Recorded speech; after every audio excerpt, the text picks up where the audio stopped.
और यस तो चलिए गाइस आगे करते हैं अपना वीडियो कंटिन्यू।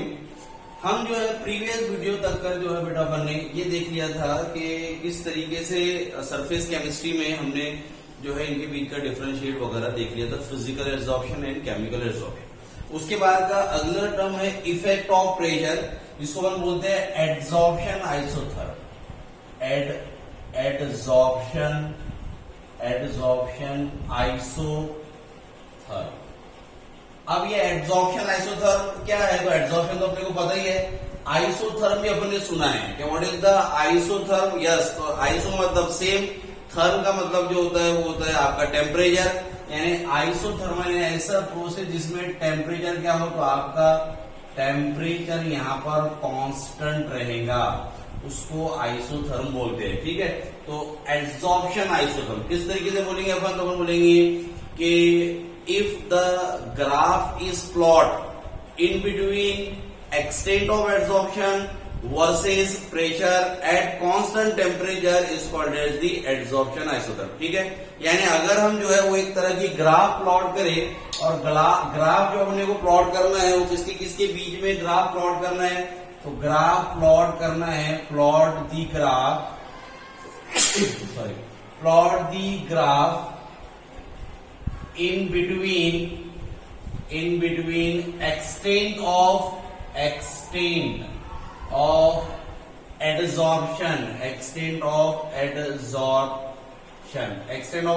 यानी क्या?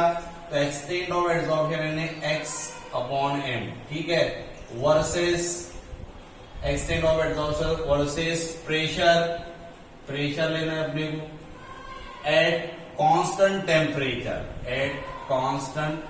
क्या रहेंगे? ऑल्सो तो मैंने constant temperature is called as adsorption isotherm.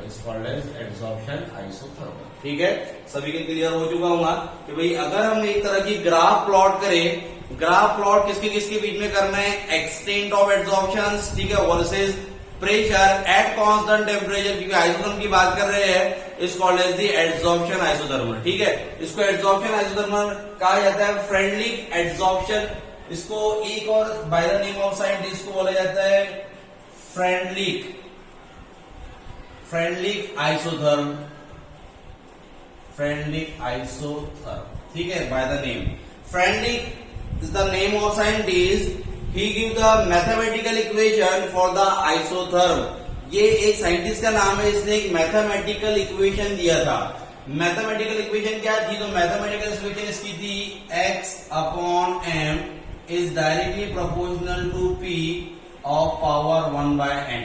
ठीक है, अगर मैं प्रोपोर्शनलिटी का साइन रखूं तो लग जाएगा x upon m is equal to k into p का पावर 1/n। ठीक है, ये फाइनल ये इक्वेशन है हमारी किसकी? फ्रेंडली आइसोथर्म की। तो इसने ये मैथमेटिकल इक्वेशन दिया था काय के लिए? तो एड्सॉर्प्शन आइसोथर्म के लिए। ठीक है, और ग्राफ भी अपन प्लॉट करेंगे रिगार्डिंग टू दिस इक्वेशन। ठीक है, अब देखते हैं यहाँ पर भाई क्या क्या है। x अपॉन m क्या है? तो x अपॉन m जो है ये एक्सटेंट ऑफ एड्सॉर्प्शन है। एड्सॉर्प्शन कि कितनी क्वांटिटी में, कितनी मिकदार में एड्सॉर्प्शन हुआ। x क्या है यहाँ पर? तो यहाँ पर जो x है वो x है आपका अमाउंट ऑफ एड्सॉर्बेट, ये एड्सॉर्बेट है। m क्या है? तो ये अमाउंट है या मास है, अमाउंट या मास भी बोल सकते हैं आप, अमाउंट ऑफ एड्सॉर्बेंट। ठीक है, x जो है एड्सॉर्बेट है, कितना हो रहा है, किस पर हो रहा है, उसको एड्सॉर्बेंट कहा जाएगा। तो ये अमाउंट या उसका मास है, इसको कहा जाता है। ठीक है, k क्या है यहाँ? तो k कांस्टेंट है, यहाँ लिख देता हूं मैं कि भाई k जो है यहाँ पर, k जो है वो k इज द कांस्टेंट। ठीक है, p क्या है? तो p प्रेशर है, p आपका प्रेशर। n क्या है? तो n जो है एक तरह का इंटीजर नंबर है, ठीक है। इस इक्वेशन के लिए n is greater than 1, n की वैल्यू 1 से ज्यादा होती है इस इक्वेशन के लिए। ठीक है, तो ये है इसका एक्सप्लेनेशन कि हमारी इक्वेशन क्या है। अब ग्राफ प्लॉट करते हैं और इसको थोड़ा और इलैबोरेट करके अच्छे से समझते कि किस तरीके से फ्रेंडली आइसोथर्म ने जो है यानी ग्राफ वगैरह बताया। तो चलो मैं जगह बना लेता हूं ताकि ग्राफ वगैरह अपन बना सके यहाँ पर अच्छे से।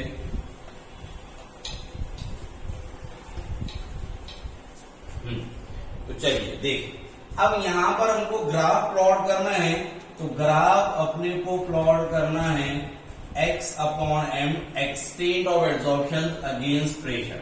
तो extent of absorption against pressure की अगर हम ग्राफ प्लॉट करते हैं तो वो इस तरीके से चलेगी। ठीक है, इस तरीके से ग्राफ चलती है ये। ठीक है, यानी भाई जैसा जैसा आप प्रेशर बढ़ाएंगे वैसा वैसा जो है आपका एक्सटेंट ऑफ एब्जॉर्प्शन यानी कितने क्वांटिटी में अमाउंट ऑफ एब्जॉर्प्शन ये इंक्रीज होगा। एक समय आ जाएगा कि इट बिकम कांस्टेंट, यानी यहाँ से बढ़ना शुरू किया स्लोली, यहाँ पर मैक्सिमम हुआ, यहाँ पर जाकर किस तरीके से ये कांस्टेंट हो गया। अब इसको इलेबोरेट करते हैं। ठीक है, तो it is the Freundlich isotherm, ये फ्रेंडलिक आइसोथर्म की ग्राफ है। फ्रेंडलिक ने ये ग्राफ बताया था और इसने 3 केसेस यहाँ पर सजेस्ट किए थे, बताए थे। केस फर्स्ट, पहला केस, इफ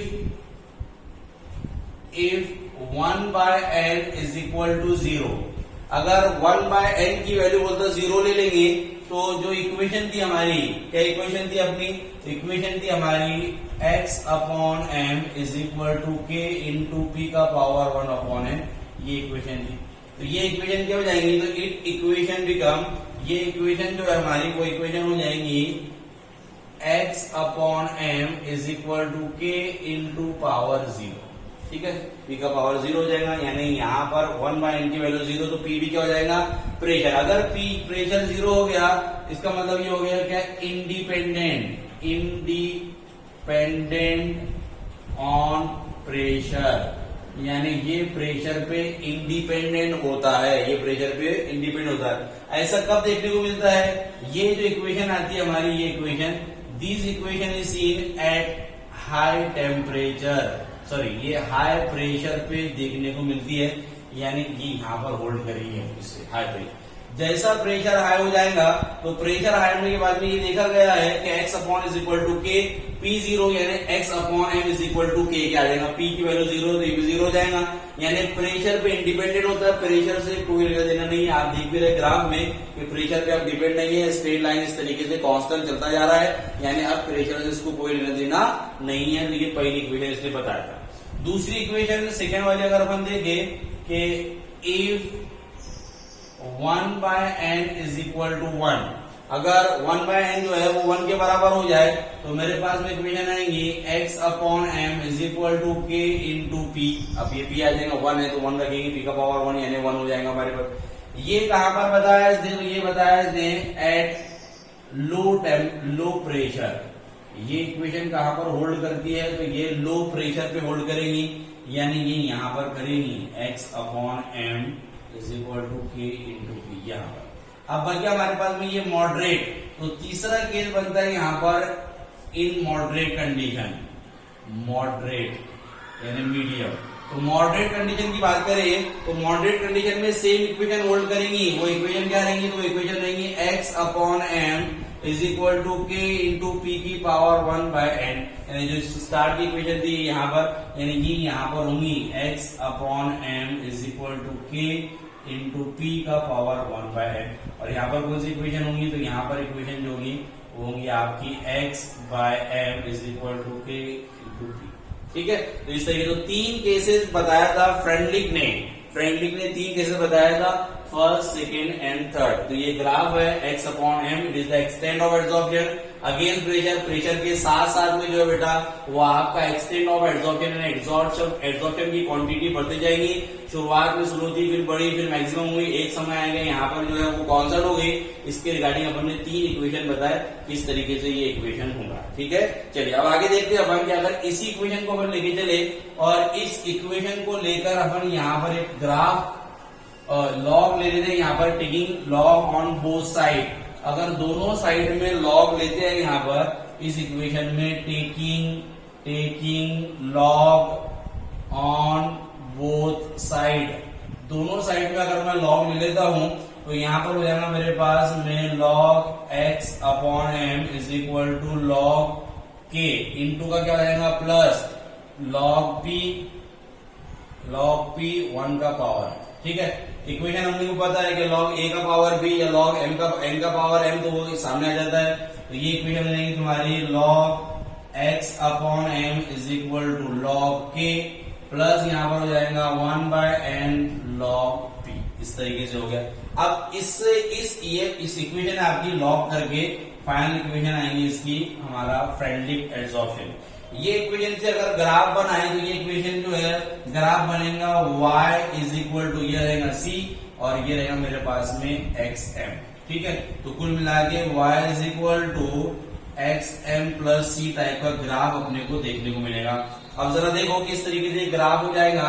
तो यहाँ पर मैं ग्राफ लूंगा, ये रहेगा मेरे पास में log x अपॉन m और यहाँ पर रहेगा log p। ठीक है, तो ये यहाँ से ऐसा स्ट्रेट लाइन चलेगा।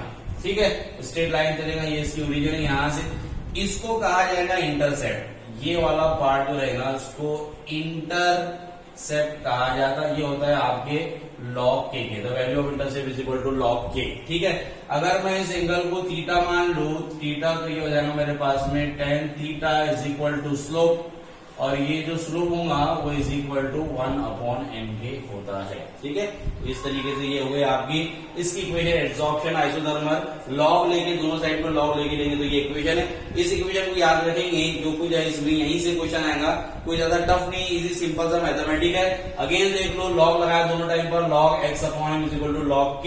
इंटू जो था बेटा इंटू का प्लस लेना, हमको पता है log जो है a इंटू b जो है वो log a प्लस b हो जाता है। ये हो गया आपका, ये इधर आ जाएंगे इस तरीके से। यहाँ जो ग्राफ बना वो y is equal to xm upon जो है इंटू c के प्लस c के जैसा ग्राफ बना। ये ग्राफ एनसीईआरटी में भी गिवन है, ये देख ले इस तरीके से हो जाएगा। ठीक है, अब एक चीज अपने को एक और ग्राफिकल रिप्रेजेंटेशन है, वो जो है यहाँ पर टेम्परेचर। अभी तक का अपन जो ग्राफ देख रहे थे एट कांस्टेंट टेम्परेचर था, अब यहाँ पर अपन थोड़े टेम्परेचर बदलते हैं। तो टेम्परेचर बदलने पे किस तरीके से ग्राफ मिलेगा वो भी देख लो। कि ये मैंने ग्राफ बनाया, ये है मेरे पास में x अपॉन m, ये है मेरे पास में p। ठीक है, तो पहला इस तरीके से मिला, दूसरा इस तरीके से मिला और तीसरा इस तरीके से मिला। अब ये तीन मेरे पास में जो है वो इस तरीके से जारी है, अपने को वैल्यू दिख रही है बढ़ती हुई। ये है मेरे पास में 195 केल्विन, ये है 244 केल्विन और ये 273 केल्विन। तो अपन देख रहे हैं कि जैसा जैसा टेम्परेचर बढ़ रहा है 195, 244, 273, the extent of adsorption is decreases. पहले यहाँ पर एक्सटेंट ऑफ एड्सॉर्प्शन मैक्सिमम, ये टेम्परेचर बढ़ाया आपने तो जो आपका एड्सॉर्प्शन है वो यहाँ पर आ गया, ये एक्सटेंट ऑफ यानी कम हो गया। टेम्परेचर यहाँ करा तो ये एक्सटेंट ऑफ एड्सॉर्प्शन हो गया। तो यहाँ से पता चला अपने को कि by increasing in temperature the extent of adsorption जो है वो डिक्रीज होता चला जाएगा। 195 केल्विन पे एक्सटेंट ऑफ एड्सॉर्प्शन सबसे ज्यादा था, यानी यहाँ से प्रेशर के साथ साथ में एड्सॉर्प्शन बढ़ रहा है, टेम्परेचर कांस्टेंट है 195 पे ये वाला अपने को ग्राफ मिलेगा।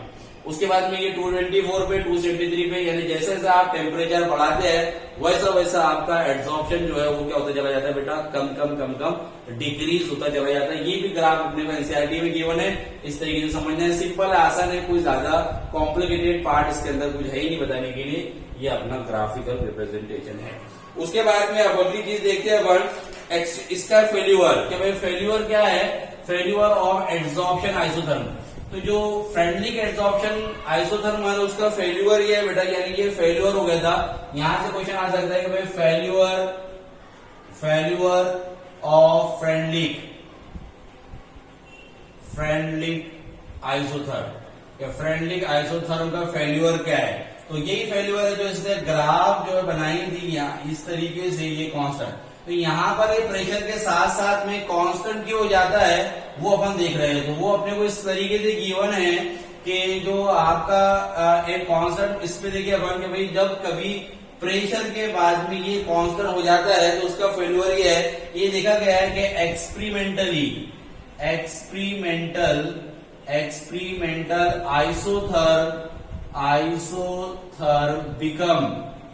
Isotherm become saturated, experimental isotherm become saturated. ये एक्सपेरिमेंटल जो आइसोथर्म है वो सैचुरेटेड हो जाता है, कांस्टेंट हो जाता है हमारा एट हाई प्रेशर हाई करने पर, एट हाई प्रेशर। ये इसका फेल्यूअर। ऐसा क्यों होता है कि जैसा जैसा अपन ने प्रेशर बढ़ाया हाई प्रेशर पे, ये जो एक्सपेरिमेंटल आइसोथर्म है, एक्सपेरिमेंटल ये देखा गया कि आइसोथर्म बिकम सैचुरेटेड, यानी it become constant at high temperature पे। It can not explain by Freundlich, ये फ्रेंडलिक ने एक्सप्लेन नहीं कर पाया था। इट इज द फेल्यूअर, यानी कि इंपॉर्टेंट है, it is the failure of क्या, फ्रेंडलिक एड्सॉर्प्शन आइसोथर्म, ये इसका फेल्यूअर है। एक्सपेरिमेंट में ये देखा गया है कि isotherm become saturated, isotherm become constant at high pressure, के हाई प्रेशर पे जाने के बाद में ये कांस्टेंट क्यों हो जाता है, ये बताने को ये एक्सप्लेन नहीं कर पाया था फ्रेंडलिक, तो it is the failure of जो है फ्रेंडलिक एड्सॉर्प्शन आइसोथर्म। यही वाली इक्वेशन, इसमें इक्वेशन वाली जो है यहीं पर सॉरी जो है वो P वाली 0 है, ये वाली इक्वेशन है। यहाँ पर H is equal to M is equal to K, ये P तो 0 हो जाएगा, तो P नहीं भी लिखे तो चलता, या लिखे तो भी P0, इस तरीके से ये इक्वेशन कि भाई ये इक्वेशन ये इसका फेल्यूअर है, ये बता नहीं सका था और एक्सप्लेन नहीं कर पाया था फ्रेंडलिक। उसके बाद में दूसरा साइंटिस्ट था जो एनसीईआरटी में नहीं दिया हुआ है, जिसका नाम है लैगम्यूर आइसोथर्म। तो अगला साइंटिस्ट जिसका नाम लैगम्यूर है, उसने भी एक आइसोथर्म दिया था। तो अगला पॉइंट है हमारे पास में लैगम्यूर आइसोथर्म, ठीक है। सबसे पहला point, it is valid for chemical adsorption. ये जो वैलिड है वो केमिकल एड्सॉर्प्शन पे, यानी it is the valid for chemical adsorption, ये केमिकल एड्सॉर्प्शन पे वैलिड है, फिजिकल एड्सॉर्प्शन से इसको कोई लेना देना नहीं है। दूसरा पॉइंट इसका, इसने अज्यूम किया था, ही अज्यूम इक्विलिब्रियम, एक तरह का इक्विलिब्रियम बिटवीन, इसने इक्विलिब्रियम मेंटेन किया था किसके बीच में, तो इक्विलिब्रियम इसने मेंटेन किया था द रेट ऑफ एड्सॉर्प्शन, यानी क्या था वो, तो rate of adsorption is equal to rate of desorption.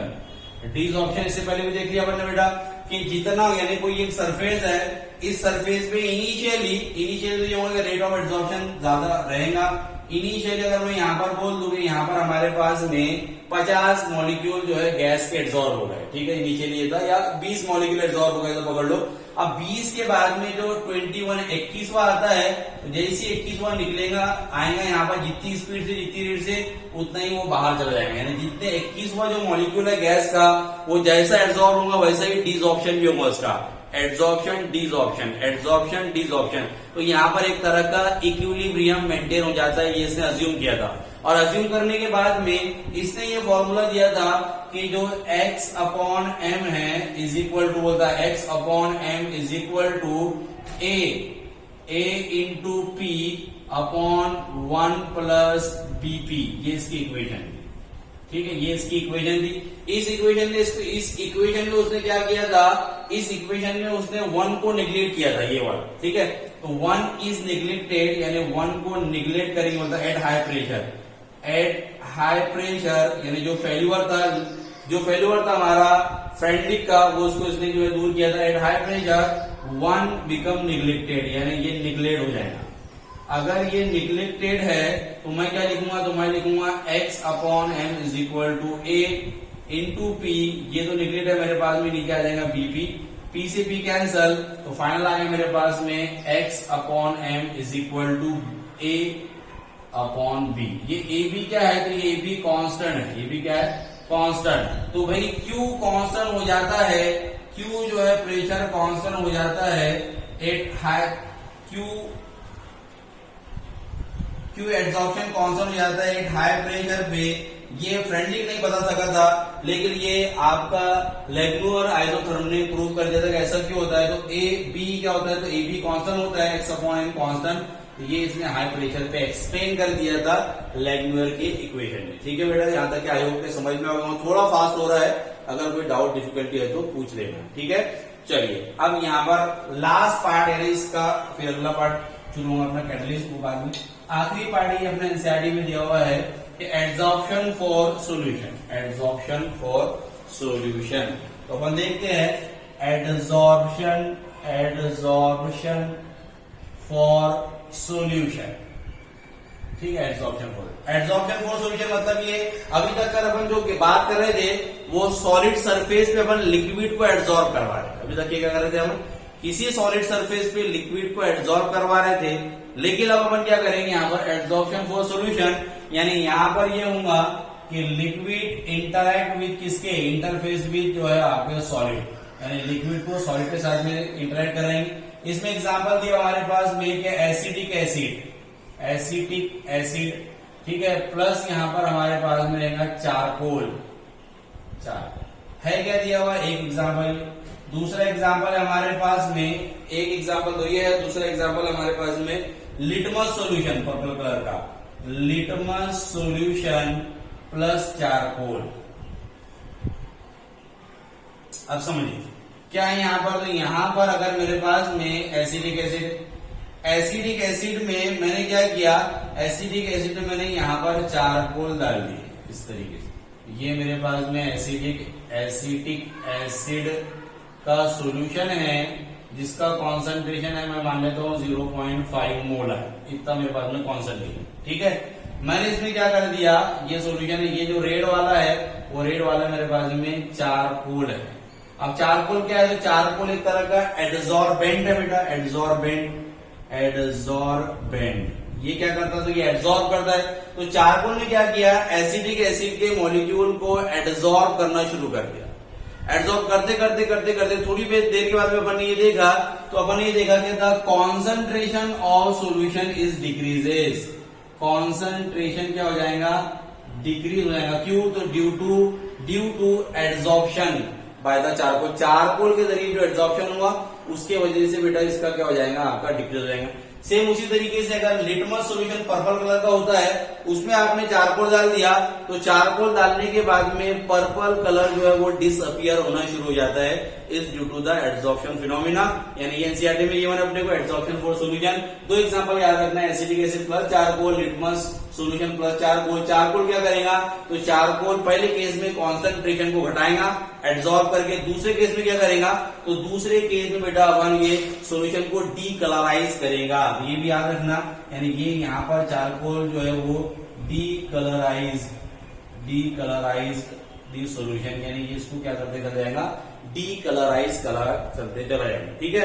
अब हमने जो इक्वेशन देखी थी फ्रेंडली की, वो देखी थी अपन ने बेटा किसके रिगार्डिंग, हमने गैस जो है इंटरफेस में सॉलिड की देखी थी। अब गैस इंटरफेस सॉलिड में अगर अपन बात करें तो प्रेशर की बात होती है, लेकिन लिक्विड और सॉलिड, तो लिक्विड के लिए अपन क्या बात करते हैं, यस, तो लिक्विड के लिए अपन कॉन्सेंट्रेशन की बात करते हैं। तो कॉन्सेंट्रेशन की बात करें और यहाँ पर जो है वो फ्रेंडलिक की इक्वेशन देके आइसोथर्म की, फ्रेंडलिक आइसोथर्म, तो फ्रेंडलिक आइसोथर्म की जो इक्वेशन हो जाएगी वो इक्वेशन रहेगी आपकी x/m is equal to k into C की पावर 1/m।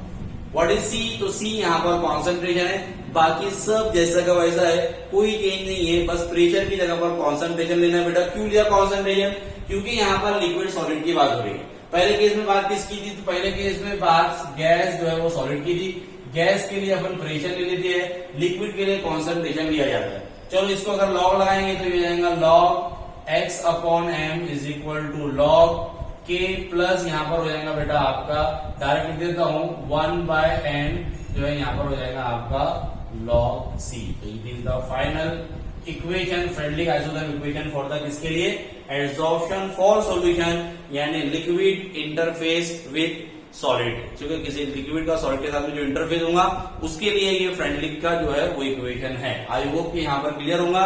इसके बाद में जो है बेटा वो इसके यूजेस है एड्सॉर्प्शन के, ये एड्सॉर्प्शन का इस्तेमाल काय के लिए होता है, तो हमको पता है कि एड्सॉर्प्शन का इस्तेमाल डीकलराइजेशन के लिए होता है, मॉइस्चर को एड्सॉर्ब करने के लिए होता है, गैस मास्क में लगाया जाता है, पॉइजनस गैस को जो है बेटा इसको ह्यूमिड एयर में, यानी जो ह्यूमिड एयर होते हैं वहां से मॉइस्चर को एड्सॉर्ब करने के लिए होता है, ठीक है। कैटलिस्ट जो है वो क्रोमेटोग्राफी में होता है। तो आप एनसीईआरटी से इसके सबके सभी जो है वो एप्लीकेशन पढ़ लेना, देख लेना, कोई नहीं समझ में आता तो उस पर पूछ लेना।